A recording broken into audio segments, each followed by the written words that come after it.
emoji. I think unmitigated disaster. By the way, we have located Jimmy Crowther. He's doing some production work for us right now. He'll be on a little bit later this afternoon and on into the evening. 2 live shows today. One this morning, one this afternoon to Jimmy and I in the evening. Yeah, and I think they'll get back in the Dragic mix because, A, the Heat still have to move him, and B, the Mavs got to do something, and there's worse things at this point than adding Goran Dragic, and I think that will happen at some point. If you count this, Maxi KLEBER, they're expected to re-sign him, but otherwise it's very quiet with the Mavs. Obviously the Danny Green rumor as well, but that's pretty much it right now. Yeah, I think in the end you do see Goran Dragic ending up with the Dallas Mavericks. I think that makes the most sense for all parties involved. Like, the Heat, they can try and find a different option of like James Johnson and or Kelly Olynyk and other random pieces like Derrick Jones and Kendrick Nunn and other dudes no one has literally ever heard of. But in the end, I think that this has to come back to Goran Dragic. So again, there were multiple iterations of this failed sign and trade here. The first initially reported one was Dallas gets Goran Dragic.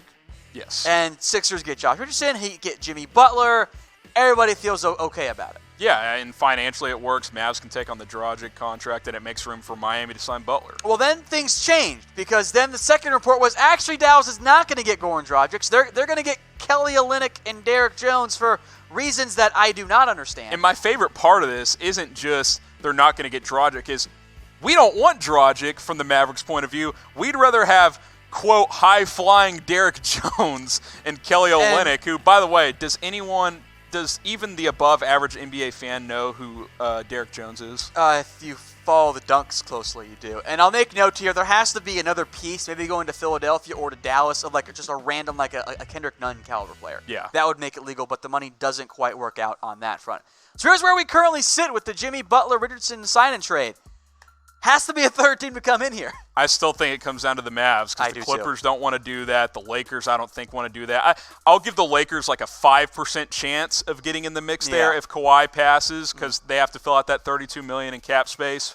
But otherwise, it feels like the Mavs are bust. I think in the end, that failed sign and trade, number one, ends up what that deal looks like when it's all said and done. I'll agree with that. And in the end, they do work out a deal for Goran Dragic. But use an emoji. React to this gigantic Mavs trade debacle. Let us know what you think.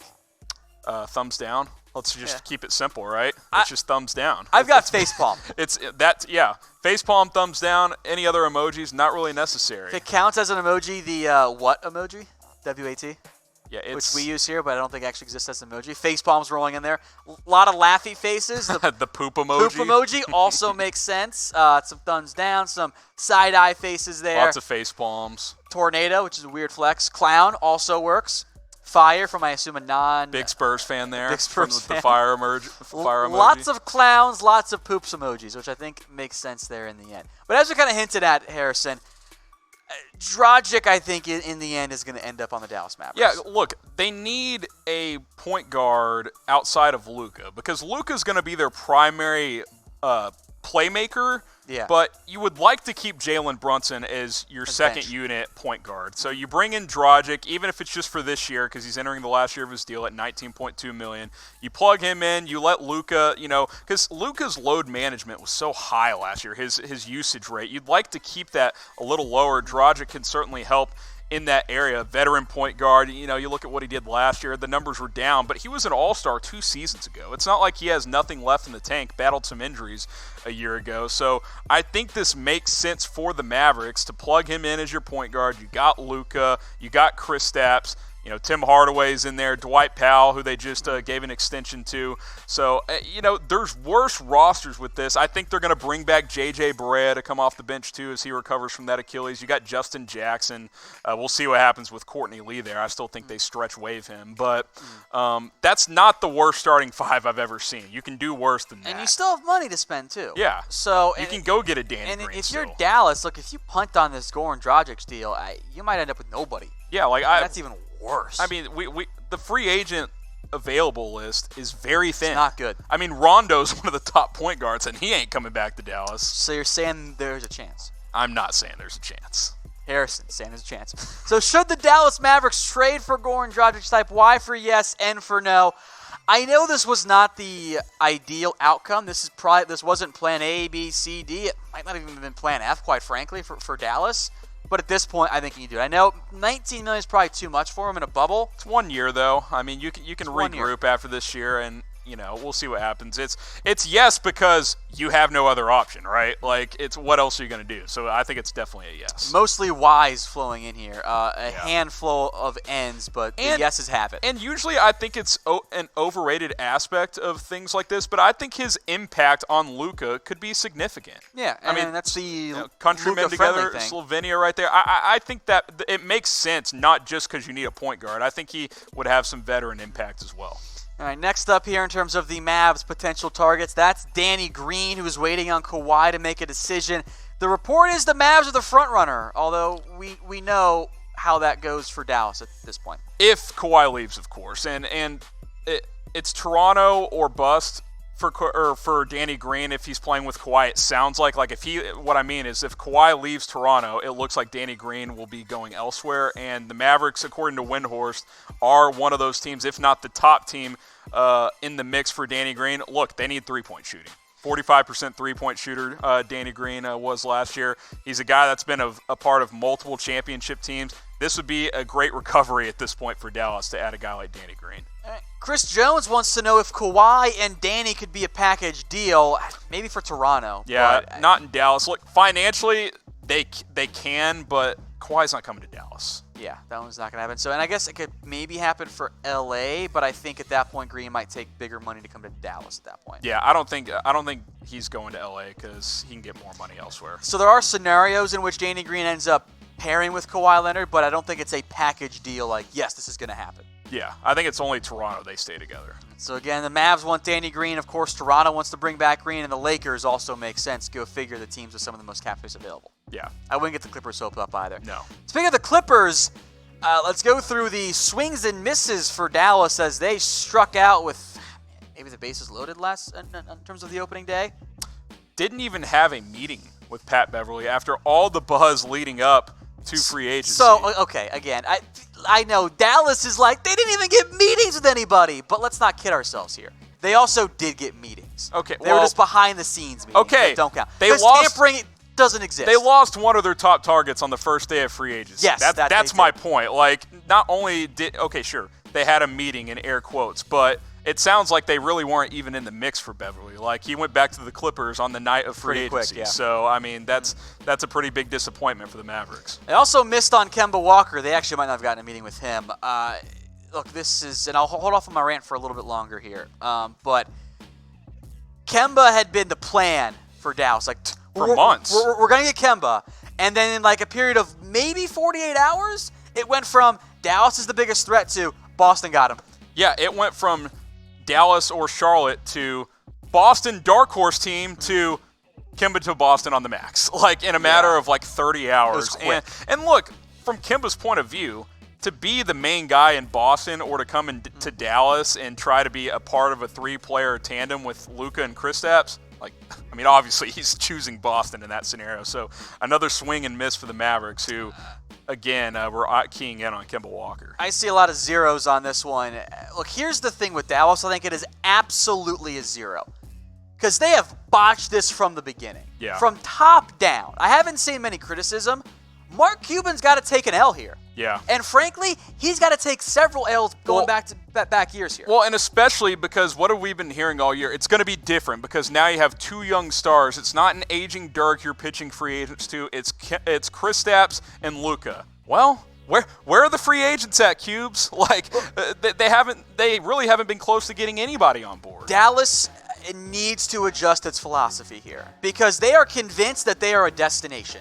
Yeah. They are no more a destination than Utah.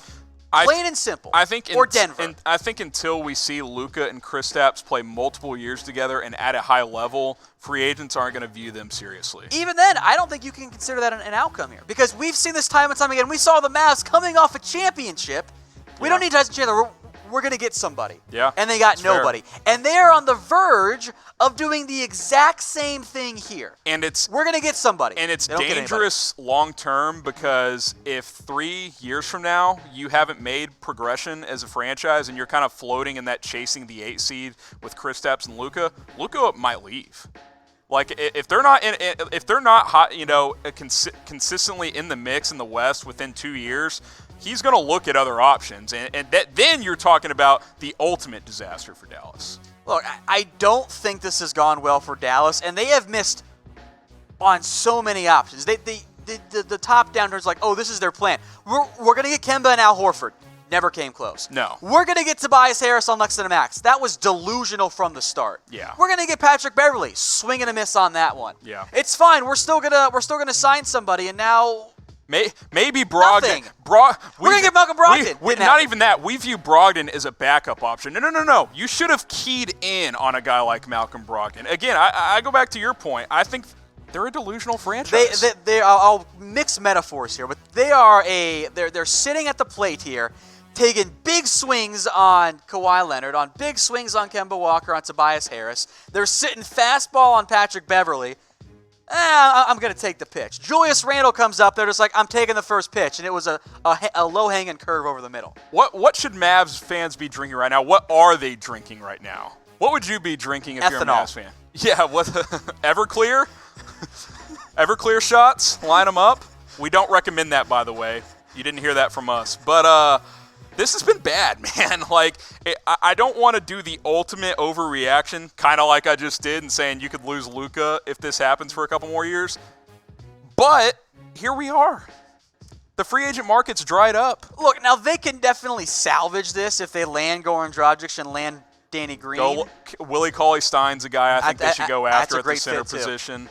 But, yeah, as of now, they're not in good shape. I mean, it has not gone as planned for the Dallas Mavericks. Apparently the headline this morning in the Dallas Morning News, I don't read papers anymore, that they're failing. That's why we're here on YouTube instead. Said, still had a good day, Dallas did.